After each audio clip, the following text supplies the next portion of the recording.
Assalamualaikum warahmatullahi wabarakatuh. Kembali lagi ke channel kami. Saya ucapkan banyak terima kasih yang telah mengklik dan menonton video kali ini. Halo polo-polo, selamat sore. Pada kesempatan kali ini kita akan berbagi sedikit hal mengenai tentang budidaya tanaman padi, khususnya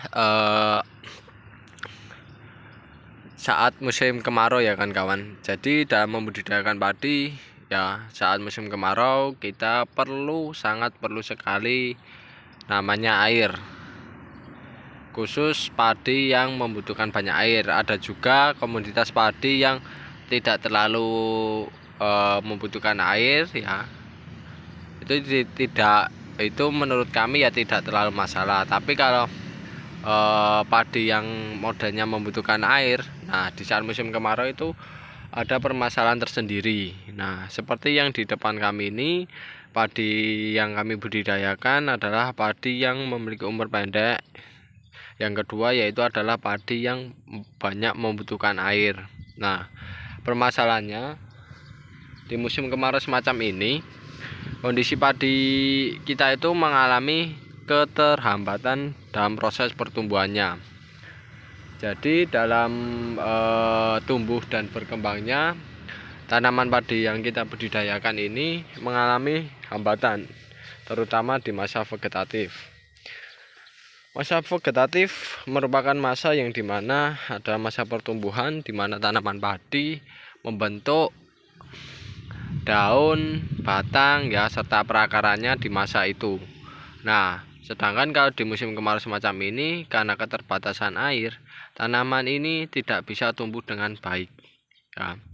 Karena ketika kondisinya air sedikit, otomatis perakaran itu dalam proses menyerap unsur haranya juga tidak bisa maksimal.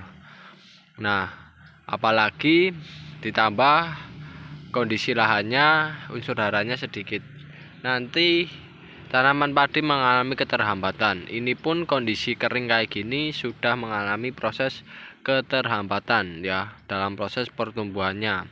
Kan bisa lihat pertumbuhan antara tanaman padi sebelah ya, yang kondisi airnya ada ya, kan bisa dilihat ini ya, kondisi airnya ini ya masih kondisi lembabnya masih bagus. Nah, itu tanaman padinya bagus-bagus, hijau-hijau ya, masih dingin lah tanahnya, itu kondisinya masih bagus, hijau-hijau. Akan tapi kalau yang di bagian sini karena kondisinya kekurangan air, bahkan tanahnya sudah kelihatan retak-retak semacam itu, menandakan ketersediaan airnya sudah sangat sedikit.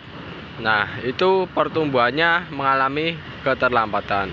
Nah, hal itu disebabkan karena apa? Karena akarnya sendiri menyerap unsur hara yang berada di dalam tanah itu kesulitan. Nah, tanaman itu menyerap unsur hara, kondisinya dalam bentuk cair, diserap melalui akar. Sedangkan kalau kondisi kemarau semacam ini, tanah kondisinya cairan pada tanah itu kondisinya berkurang. Nah, tanaman sulit menyerapnya ya, akarnya sulit menyerap unsur hara pada kondisi air yang kurang kan, karena tanah sendiri memiliki daya ikat air terhadap tanah itu sendiri. Jadi tanah itu mengikat air ya kan kawan, itu ada titik tertentu di mana tanah mengikat air tersebut, dan sebagian air yang ada di tanah juga dilepaskan oleh tanah untuk diserap tanaman ataupun makhluk hidup lainnya.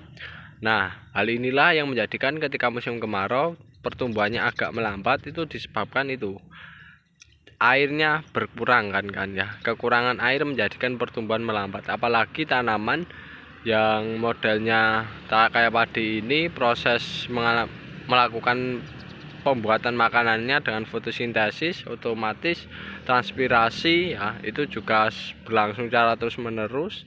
Sedangkan kalau kondisi airnya itu tidak bisa tersedia secara maksimal, juga menjadikan tanaman itu kekurangan air dan pada akhirnya kering dan mati kan kawan. Dan di sini ternyata prediksinya petani sini masih meleset ya kan kawan, sedikit meleset, terutama pada kondisi semacam ini.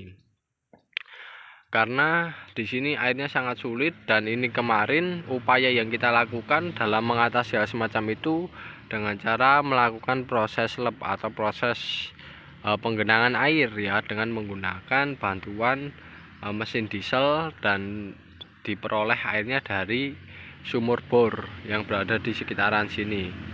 Itu dialiri air, dilep. Tapi kemarin juga disambi dengan penggenangan air ya, bersamaan dengan penggenangan air dilakukan proses pemupukan. Jadi kemarin karena ini sudah waktunya pemupukan, itu tetap kami berikan pupuk, tapi pemberiannya itu di saat kemarin sore hari kayak gini kan kawan. Sore hari kayak gini kondisi pupuknya itu sudah disebar di lahan, lalu baru digenangi air, sehingga nantinya ketika pupuk itu disebar di lahan budidaya tanaman padi semacam ini ya, itu pupuknya sudah menyebar, lalu nanti ketika sudah ada air akan mencair dan diserap oleh tanaman, sehingga konsentrasi pupuk yang diberikan ke lahan atau ke tanaman itu tidak terlalu tinggi ya. Kalau pemberiannya saat tidak ada air diberikan tanpa digenangi ya, itu nanti konsentrasinya tinggi mengakibatkan tanamannya lanas ya, ataupun layu sementara ya, ataupun ya biasanya menguning lah kan kawan, lanas itu karena pada dosis konsentrasi pupuknya terlalu tinggi semacam itu kan kawan. Sehingga trik kami dalam memupuknya pun harus bersamaan dengan proses penggenangan, karena kalau tidak bersamaan nanti efek dari proses pemupukan itu nanti kurang maksimal, dan yang jelas biaya produksinya cukup banyak kan kawan, semacam itu. Dan ini sudah mulai disebar, dan kondisinya alhamdulillah untung saja kemarin ada air ya, kondisinya tanamannya masih dalam kondisi hijau. Tapi di sebagian daerah kami sudah mulai kondisi kering kan kawan. Dan oh ya kan mengenai hal semacam ini ya, sudah mulai menguning, mulai musim kemarau semacam ini, alangkah baiknya kawan-kawan lebih difokuskan penggunaan benih yang untuk ditanamnya adalah benih turunan saja kan kawan, yang memiliki umur pendek. Saran kami kayak gitu, kalau enggak benih parigogo itu kan kawan.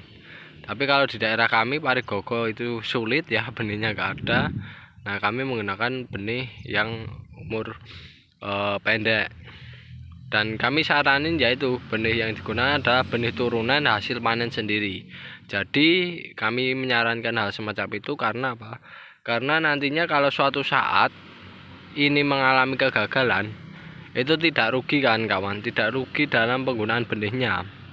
Jadi benihnya ya hasilnya hasil panen kita sendiri gitu. Dan yang jelas tidak mengeluarkan biaya yang lebih lah dibandingkan beli benih di toko pertanian. Kalau beli benih di toko pertanian pastinya mengeluarkan biaya lagi, dan yang jelas harganya ya menguras kantong kan kawan. Apalagi nanti kalau mengalami kegagalan mendekati musim-musim kemarau semacam ini yang agak sulit ya, membudidayakan padi di saat musim peralihan dan musim kemarau itu agak sulit. Dan oke kan kawan, itu dulu informasi dari saya mengenai kegiatan sore kali ini. Semoga menambah wawasan kawan-kawan, manfaat serta hikmahnya. Jika ada kekurangan maupun kesalahan dalam pembuatan video kali ini, kami mohon maaf yang sebesar-besarnya. Saya akhiri, wassalamualaikum warahmatullahi wabarakatuh.